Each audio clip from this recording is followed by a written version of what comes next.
মোহনপুর গ্রামে সন্ধ্যা নামছে ধীরে ধীরে। গধূলির আলো এসে পড়েছে গাছের পাতায়। সন্ধ্যায় ঘরে ফেরা গরু বাছুরের গলার ঘণ্টা আর ঝিঝি পোকার একটানা ডাক মিলেমিশে এক অদ্ভুত সুরেলা শব্দ তৈরি করেছে। যেন নিস্তব্ধতার মধ্যেও একটা বাঁচা বাঁচা সঙ্গীত বাজছে। গ্রামটা এখনো আধুনিকতার খুব একটা ছোঁয়া পায়নি।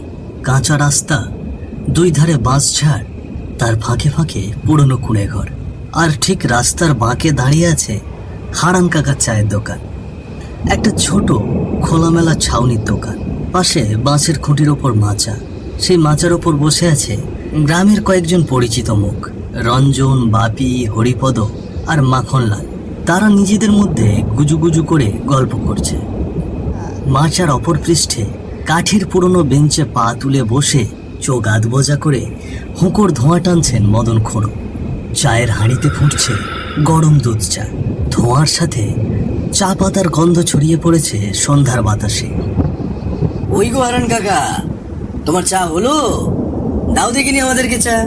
আমরা চা খাই আর গল্প করি। খালি মুখে তো আর গল্প জমছে না গো। হইতাছে গো হইতাছে, আরে একটুখানি সৌর করো। দুধটা ফুটে গেছে, আমি পাতি দিয়া তোমাকে দিতাছি। তাড়াতাড়ি দাও হারান্দা, গলা শুকিয়ে কাঠ। চা ফুটে উঠতে হারান কাকা কেটলি থেকে ধোঁয়া ওঠা গরম চা এক এক করে কাপে ঢালতে শুরু করলেন। তারপর হাতে কাপ নিয়ে একে একে এগিয়ে দিলেন রঞ্জন, বাপি, হরিপদ আর মাখনলালের দিকে। মদন খোঁড়োর দিকে চোখ মিলে চাইলেন। উনি শুধু মাথা নেড়ে জানালেন, না রে, চা লাগবে না, হোকই যথেষ্ট। এই শুনছিস, আজকে আমার একটা ঘটনা ঘটেছে। সোমেশ্বরের ঘরে বাচ্চা হয়েছে। ওরে বাবা, এ তো নতুন খবর। কিন্তু বাচ্চাটা ঠিকঠাক আছে তো? আরে বাপি, ঠিকঠাক নয়, আবারও সেই কন্যা সন্তান। আর সে তো মরেই জন্মালো। আবারও? প্রতিবার এই কাহিনী। গ্রামে মেয়ে বাচ্চা জন্মালেই সে মরবে। এইটা কি হচ্ছে রে বাবা? এটা কি কোনো রোগ, না অলক্ষী কিছু ছায়া? এই শহরে ডাক্তার আছে কিন্তু কিছুই করতে পারে না। তারা বলে গর্ভজনিত রোগ। গর্ভবতী নারীদের শরীর খুব দুর্বল থাকে, বাচ্চারা গর্ভে পুষ্টি পায় না। আরে না না, ওসব কিছু না। গ্রামের লোকজন তো এখন মুখে কিছু বলে না, কিন্তু মনে মনে সবাই বিশ্বাস করতে শুরু করেছে এই গ্রামের উপর একটা অভিশাপ আছে। আচ্ছা, এসব ছেড়ে বলো, আবার নাকি মোহনপুরে মেলা বসছে। শুনলুম শনিবার থেকেই নাকি শুরু। তা হ্যাঁ রে, 5টা গ্রাম থেকে লোকজন আসবে। নয়নপুর, দণ্ডিপাড়া, ডালিমতলা, বনগ্রাম আর শালবনি। সেই কোলাহল, সেই আলো রঙের খেলা, নাগরদোল্লা, খেলনা, বাঁশি, বেলুন, বাচ্চাদের ছুটোছুটি, হই হুল্লোড়। আরে পুরো জমে যাবে তো। মারজোড়া রঙিন আলোয় ঝলমল করছে। সারি সারি দোকান, কোথাও রঙিন রঙিন বেলুনের দোকান, আরও বসেছে হাঁড়ি পাতিলের দোকান। পাশের গ্রাম থেকে লোকজন এসে ভিড় জমিয়েছে মেলায়। নয়নপুর গ্রাম থেকে এসেছেন শচীন, রামু, বিনোদ, বয়স্ক মাঝবয়স্ক লোক, আর কিছু 8-10 বছরের ছেলে শিশু। তারা মেলায় ঘুরতে ঘুরতে এক অদ্ভুত ব্যাপার লক্ষ্য করলেন। মেলাটা গ্রামের নিকটেই, কিন্তু গোটা মাঠ জুড়ে যত লোক, সবাই পুরুষ। না আছে কোনো মেয়ে শিশু, না কোনো কিশোরী, না কোনো যুবতী, নেই কোনো বউ। এই রামু, কি অদ্ভুত ব্যাপার দেখেছিস? গ্রামের নিকটে মেলা বসেছে, অথচ গ্রামে কোনো মেয়ে বাচ্চা, বউ, কিশোরী কেউ মেলায় আসেনি। মেলার ভেতর দিয়ে হেঁটে বেড়াচ্ছে শচীন, রামু আর বিনোদ। মেলার চারিদিকে ঘুরে ফিরে দেখতে দেখতে তারা এসে দাঁড়ালো এক দোকানের সামনে। কাকা, আপনি এত মেয়েদের জিনিস এনেছেন, চুড়ি, ফিতা, আলতা, কিন্তু মেলায় তো একটা মেয়ে মানুষ চোখে পড়ছে না। এগুলো কিনবে কে?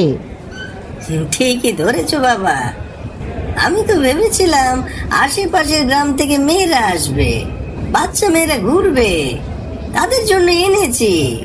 কিন্তু এসে দেখি মেলায় একটা মেয়ে বউ নেই, এমনকি বাচ্চা পর্যন্ত নেই। তাই তো, আর আমরা ভাবছি মেলা জুড়ে এসব মেয়েলি জিনিসের বাহার, কিন্তু না আছে মেয়ে, না আছে কোনো মেয়ের গলা। ওইটা না বাবা, অনেক দিন ধরেই শুনে আসছি এই মোহনপুরে মেয়ে সন্তান বাঁচে না। শুনেছো না? জন্মানোর আগেই গর্ভেই মরে যায় অনেকে, আর যদি বা জন্মায় বেশি দিন থাকে না। এই তো কদিন আগেই সোমেশ্বরের ঘরে তার বউয়ের দ্বিতীয় সন্তান হলো, মেয়ে ছিল, কিন্তু ডাক্তার আসার আগেই মরে গেল গো। কেউ বলে শরীর দুর্বল ছিল, কেউ বলে গর্ভে ঠিক মতো পুষ্টি পায়নি। কিন্তু এমন কেন বারবার মেয়েদের ক্ষেত্রেই হচ্ছে বলো তো? বুঝলাম। তাই এত আলো, এত রং, এত শব্দের মাঝেও মেলাটায় যেন প্রাণ নেই। হ্যাঁ, ঠিক বলেছিস রে। এইটা যেন শোকের উৎসব, বাইরে আনন্দ, ভেতরে কষ্ট। এই গ্রামে কন্যা সন্তান যেন নিঃশ্বাস নিতে না নিতেই মৃত্যুকে জড়িয়ে ধরে। এটা যেন এক অদৃশ্য শাস্তি, এক অভিশাপ যার শেষ নেই। কদিন পরপরই শোনা যায় কোনো গর্ভবতী নারী কন্যা সন্তান প্রসব করেছে, কিন্তু শিশুটি মৃত। কেউ বলে পুষ্টির অভাব, কেউ বলে ডাক্তারখানায় পৌঁছতে দেরি হয়েছে।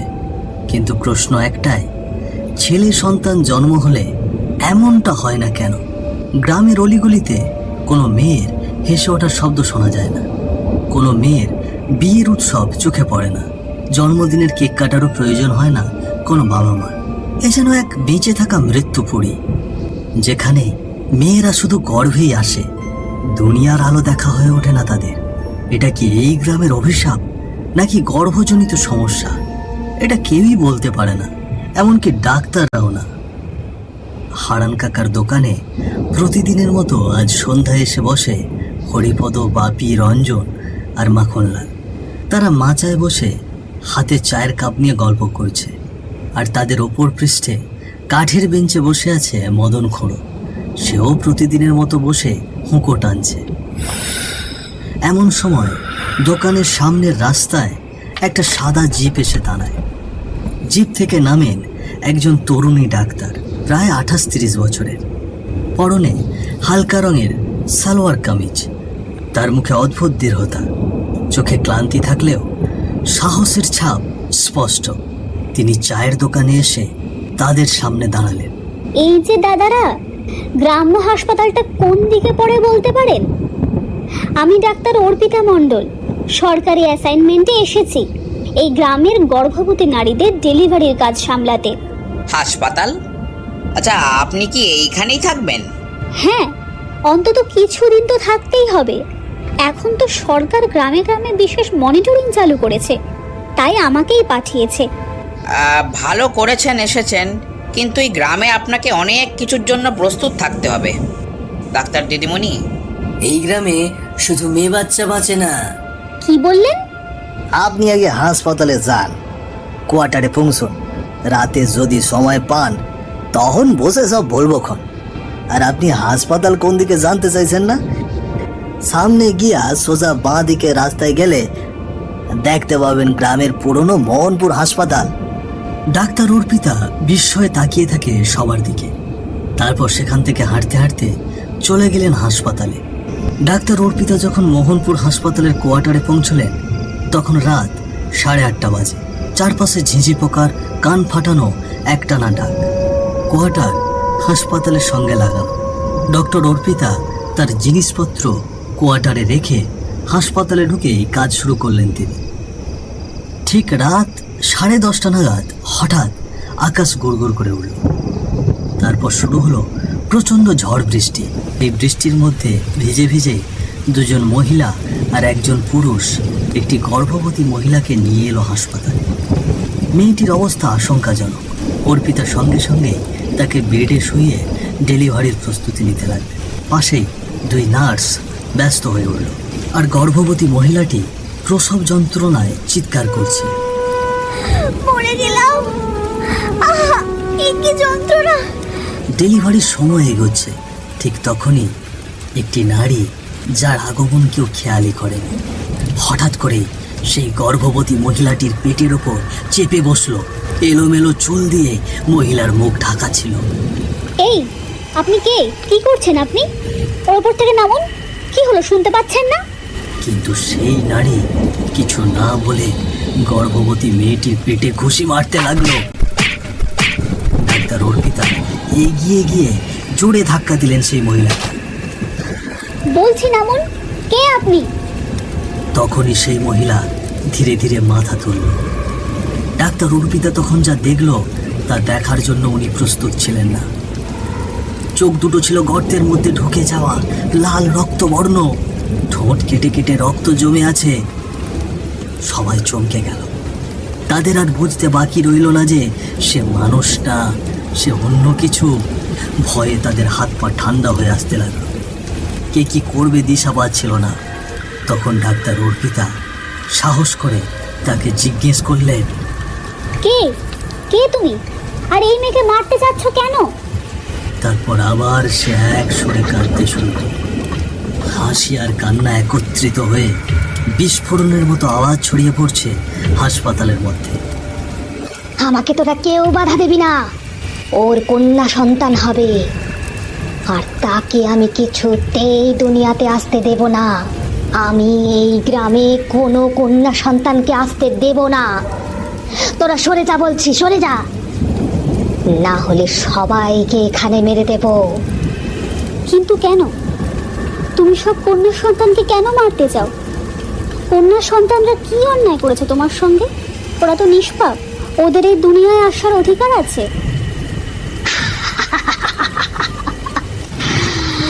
কি করেছে ওরা?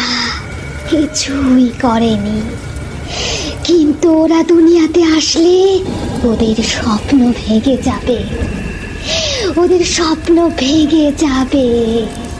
কি বলতে চাচ্ছ তুমি? আমি তো কিছুই বুঝতে পারছি না। কি বলতে চাচ্ছি শোনো তাহলে। সেদিন আমার প্রসব যন্ত্রণা শুরু হলে আমাকে ঘরের এক কোণে নিয়ে গেল দুই ধাইমা আর আমার শাশুড়ি। খুব কষ্টের পর জন্ম নিল আমার তৃতীয় কন্যা সন্তান। কিন্তু আমি বাচ্চার মুখ ভালো করে দেখার আগেই আবার কন্যা সন্তান? এই অপয়া মেয়েটা আবার কলঙ্ক এনেছে ঘরে। তুই কোনোদিনও আমার ঘরে ছেলে সন্তানের মুখ দেখাতে পারবি না। নির্মলা শাশুড়ি সদ্যজাত কন্যা সন্তানকে কোলে নিয়ে বেরিয়ে আসে। বাইরে দাঁড়িয়েছিলেন নির্মল আর স্বামী সুভাষ আর তার শ্বশুর। আবার এক কন্যা, এবারও তো আগের মতো করতেই হবে। এই মেয়েকে ঘরে রাখলে আরো বিপদ হবে। তোমরা একটা কাজ করো বাবা, ওই বাচ্চা নির্মলাকে একসঙ্গে মাটি চাপা দিয়ে দাও। এই অভিশাপকে আমি ঘরে আর ঢুকতে দেব না। কথাটা তো তুই মন্দ বলিসনি বাবা। এবার তো নতুন করে আবার বিয়ে দেবো ক্ষণ। এই অপয়া মেয়েকে ঘরে রাখলে তো আর কোনোদিন ছেলে সন্তান জন্মাবে না। নির্মলা কান্নায় ভেঙে পড়ে। নিজের সন্তানকে একবার ছুঁয়ে দেখার আকুতি করে, কিন্তু তাকে বঞ্চিত করা হয় সেই অধিকার থেকেও। মা, মা, মা গো, আমার সন্তানের মুখটা একটু আমাকে দেখতে দিন মা। আমার সন্তানের মুখটা একটু দেখতে দিন। আমার আমার কি সন্তান হয়েছে মা? ঘরের বাইরে থেকে নির্মলার কথার জবাব দেয় তার শাশুড়ি। অপয়া, অলক্ষী, তোর আবার কি সন্তান হবে রে? আবারও সেই কন্যা সন্তানই হয়েছে। এতদিন ধরে খাইয়ে পড়িয়ে কি লাভ হলো আমার? আবারও তো দিলি সেই কন্যা সন্তান। শুধু সংসারের বোঝা বাড়াচ্ছিস। তোমার সঙ্গে যেটা হয়েছে সেটা একটা ভয়ঙ্কর অমানবিক অন্যায়। তুমি ছিলে একজন মা, তুমি শুধু একটা কন্যা সন্তান জন্ম দিয়েছিলে। এটুকুর জন্য তো তোমার প্রাণ যাওয়ার কথা নয়। আর তোমার সদ্যজাত শিশুটার তো কোনো দোষই ছিল না, তাকে তো পৃথিবীর আলোটুকুও দেখতে দেওয়া হয়নি। কিন্তু নির্মলা, তুমি যা করছো এটা কি ন্যায় হচ্ছে? তুমি তো নিজের দুঃখে আর একটার পর একটা মায়ের কোল খালি করে দিচ্ছ। প্রতিটা জন্মানো কন্যা শিশু তোমার চোখে এখন যেন শুধুই কষ্টের প্রতিচ্ছবি। কিন্তু তারা তো তোমার মতন অন্যায় শিকার নাও হতে পারে। এই দুনিয়া পাল্টে গেছে নির্মলা। এখন মেয়েরা পিছিয়ে পড়া অবলা নয়, তারা সাহসী, তারা স্বাবলম্বী। তুমি আমার দিকেই তাকিয়ে দেখো। আমি নিজেই তো একজন ডাক্তার, প্রতিষ্ঠিত নারী। আমি লড়ে বড় হয়েছি, আমি সমাজের সঙ্গে যুদ্ধ করে নিজের জায়গা করে নিয়েছি। তুমি কি চাও না এই ছোট্ট ছোট্ট কন্যারা যারা এখন জন্ম নিচ্ছে তারাও বড় হয়ে নিজের জায়গা করে নিক? তোমার সাথে হওয়া অন্যায়ের আমি বিচার চাই নির্মলা। আমি প্রতিজ্ঞা করছি, তোমার সেই শ্বশুর শাশুড়ি যারা তোমাকে মেরে পুঁতে রেখেছে, যারা একটা নিষ্পাপ শিশুর গলাও টিপে ধরেছে, আমি তাদের কঠিন শাস্তির ব্যবস্থা করব। আমি আইনকে জানাবো যাতে তাদের ফাঁসি হয়, সে ব্যবস্থা করব। নির্মলার আত্মা ভাসমান অবস্থায় কিছুক্ষণ নীরব রইল। চারপাশ যেন স্তব্ধ হয়ে গেল। ডাক্তার অর্পিতা ধীরে ধীরে এক পা এগিয়ে এসে আবার বলে উঠলেন, তুমি কেবল প্রতিশোধ নিচ্ছ নির্মলা, কিন্তু এরকম করে শেষ পর্যন্ত তুমি কি পাচ্ছ? তুমি কি চাও না তোমার মতো কোনো আরেকটা মেয়ে এই সমাজে মাথা উঁচু করে দাঁড়াক? একটা নতুন প্রজন্ম তৈরি হোক যেখানে মেয়েদের অপয়া বলবে না, কন্যা সন্তান পেয়েও যেন উৎসব করে। তোমার রাগ, তোমার দুঃখ আমি বুঝি, কিন্তু তুমি যদি কন্যা সন্তান জন্ম ঠেকাতে থাকো তাহলে তুমি আসলে সেই সমাজের কথাকেই সত্যি করে দিচ্ছ। মেয়েরা অভিশাপ না নির্মলা, তুমি এমন করো না। তুমি বরং আমাদের পাশে দাঁড়াও, আমরা সবাই মিলে লড়বো। তুমি ছিলে একা, কিন্তু এখন তুমি একা নও।